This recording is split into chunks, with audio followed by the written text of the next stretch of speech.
शुभ संध्या, good evening. शाम का 5:30 बज गया है और हम यहाँ पे वॉक करने के लिए आए थे, तो हमने सोचा आपको भी कुछ इसका एक्सपीरियंस करा दें। अंधेरा हो रहा है हल्का हल्का, सूरज तो डूब चुका है यहाँ, लेकिन कहीं पे उग रहा है ना। ये हमारे भारत में सूर्यास्त हो गया है, या हो सकता है कहीं पहाड़ों में थोड़ा बहुत छुपा हो, अभी धीरे धीरे नीचे जाएगा तो पूर्ण अंधकार हो जाएगा। जैसा कि कई बार हम लोग सनसेट पॉइंट पे देखते हैं, पहाड़ों पे जाते हैं, वहाँ देखते हैं तो ये देखने में मिलता है कि जब सनसेट पॉइंट हम देखते हैं तो अलग तरह का अनुभव होता है, बहुत ही रोमांच हो जाता है। हमने एक बार जब सबसे पहले देखा था, माउंट आबू में देखा था, तो ऊपर जाके मतलब तब काफ़ी हमारी उम्र अच्छी थी, बच्चे बड़े हो चुके थे हमारे, और शायद 9th-10th में होंगे बच्चे हमारे। तो मतलब मैं इतनी बड़ी थी उस वक़्त, कोई बच्चा नहीं थी, या कि मुझे पहला एक्सपीरियंस हो रहा है तो क्या है। तो जो मैंने सनसेट पॉइंट पे गई वहाँ माउंट आबू में और देखा, तो धीरे धीरे धीरे काफ़ी लोग थे, सब लोग देख रहे थे उस क्षण को, सभी उसके विटनेस थे, एंजॉय कर रहे थे। तो पूरा धीरे धीरे धीरे धीरे करके सूरज नीचे जा रहा है। हम लोग ऊपर पॉइंट पे थे नीचे वैली में धीरे धीरे नीचे जा रहा है, नीचे जा रहा है, नीचे जा रहा, और धीरे धीरे उसका एक पार्ट थोड़ा कम हुआ सूरज का एकदम, क्योंकि लाल, पूरे लाल, सिंदूरी लाल रंग का एक जैसे बड़ा सा थाल होता है ना, आप लोगों ने देखा होगा सूरज को सूर्यास्त होते समय, तो उसी तरह का था। और वो धीरे धीरे धीरे धीरे कम होता जा रहा था, कम होता जा रहा था, और एकदम पतली सी फाँक हो गई उसकी धीरे धीरे होते होते, और अचानक से वो नीचे जैसे डूब गया, उसके अंदर चला गया, है ना। तो वो क्षण, और एकदम से अंधेरा हो गया, तो वो क्षण मैं आपको बता नहीं सकती कि किस तरह का मुझे रोमांच, अभी भी मैं आपको बता रही हूँ तो मुझे गूज़ बम्प हो रहे हैं, मुझे हाथों में सिरहन सी लग रही है याद करके। मतलब वो मेरा पहला एक्सपीरियंस था सनसेट का, और मुझे पता नहीं क्यों सनसेट बहुत अच्छा लगता है। और जब मुझे सूरज अगर नहीं भी दिखता, मैं अपने घर के वरांडे में बैठती हूँ, और सूर्यास्त जिस तरफ होता है पश्चिम की दिशा में, मैं उधर ही, कुछ ऐसी मेरी सिचुएशन है कि पश्चिम को मेरा चेहरा होता है, चेयर पे बैठ जाती हूँ, और उस समय मेरा मन एकदम जैसे जिसको कहते हैं ना शून्य हो जाता है, वैकेंट हो जाता है, और मैं सोचने लगती हूँ, मुझे दिमाग में कुछ भी नहीं आता, पूरा खाली हो जाता है दिमाग, और मैं सूर्यास्त का वो पेड़ों के पीछे हल्की लाली दिखाई पड़ती, लालिमा दिखती है पेड़ों के पीछे, और धीरे धीरे लगता है कि अब सूरज जा रहा है। लेकिन साथ ही साथ मेरे को एक अजीब सा एक्सपीरियंस होता है कि यहाँ तो सूरज अंदर चला गया, डूब गया, या सूर्यास्त हो गया, लेकिन कहीं तो सूर्योदय हो रहा है।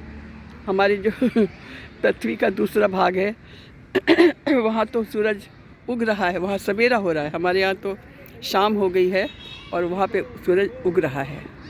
और मेरी बेटी है विदेश में, अमेरिका में है, तो मुझे शुरू में जब वो गई थी तो मुझे उसके लिए बहुत फील होता था, बहुत ज़्यादा मुझे ऐसे लगता था कि उदासी सी लगती थी कि वो चली गई, उसको कैसा लगता होगा, वो अपने देश को मिस करती होगी, ऐसे ऐसे मेरे मन में बहुत आता। तो मैं अपनी याद उसको भेजती थी, और मेरा ये पूरा अंदर से मेरे को बहुत ज़बरदस्त मेरे को फेथ है कि अगर हम किसी के बारे में, अपने रिश्तेदार हो या अपने बच्चा हो या अपने मित्र हो या जो भी हो, जिसको भी हम कोई चीज़ भेजना चाहते हैं ना दिल से, सचमुच वो पहुंचती है वो चीज़। तो मैं उसके लिए बहुत ही अच्छी सी वाइब भेजती थी कि हमारा सूर्यास्त हो रहा है, हमारी गुड इवनिंग है और तुम्हारा गुड मॉर्निंग है। तो पूरा दिन अच्छा बीते, एनर्जेटिक बीते, और खूब खुश रहो, अपने काम को खूब अच्छे से करो, एंजॉय करो काम को, और अच्छे से करो।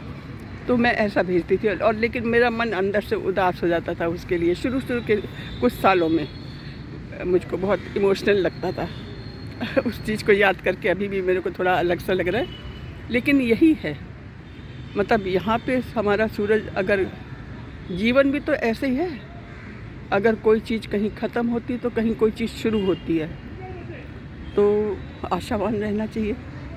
अगर कोई चीज़ समाप्त हुई तो कहीं उदय भी तो होगी। और एक कहावत भी है ना कि अगर आप एक खिड़की बंद होती है तो बहुत सारे दरवाजे खुल जाते हैं। मतलब अगर कुछ आपको कम लगता है तो उसके बदले आपको कुछ मिलता भी है, तो पॉजिटिव ही रहें। मतलब मैं रहती हूँ और अच्छा लगता है। तो आज शाम हो गई है, अंधेरा हो गया है और अभी मैं आपको दिखाती हूँ कि कैसा लगता है।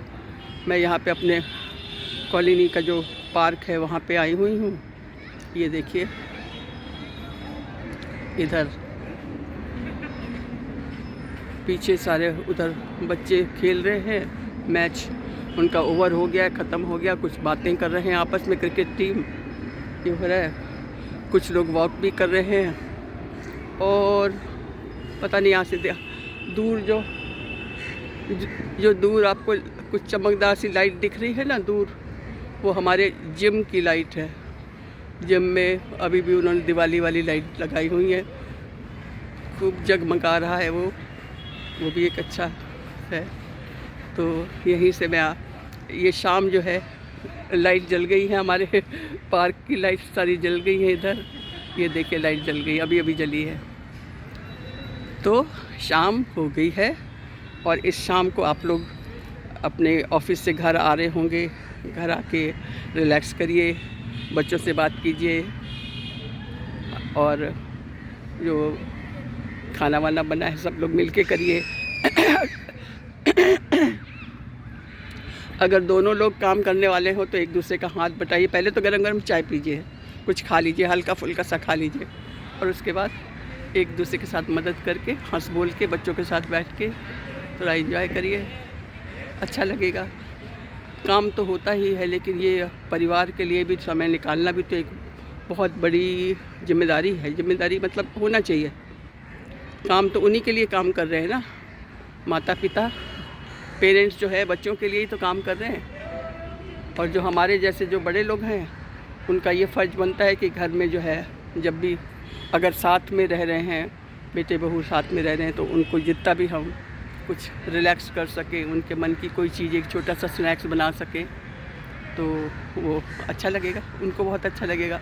उनकी पसंद की कोई चीज़, क्योंकि आजकल तो बड़ा डाइटिंग वगैरह का भी चक्कर है ना तो जो चीज़ उनको पसंद हो वैसी खिला सकते हैं बना के, कभी कभी ना, रोज़ तो सही, हफ्ते में एक बार वो कर सकते हैं। और अब हम भी घर चले गए। अब वो देखिए दूर से लाइट दिख रही है ना, चमक रही है ना दूर, वो हमारे जिम की लाइट है। जिम जो है उसमें उन्होंने अभी तक दिवाली वाली लाइट लगाई हुई है, चमचमा रहा है वो। तो अभी बस इतना ही, फिर आपसे फिर बात करेंगे। चलिए, थैंक यू, बाय बाय।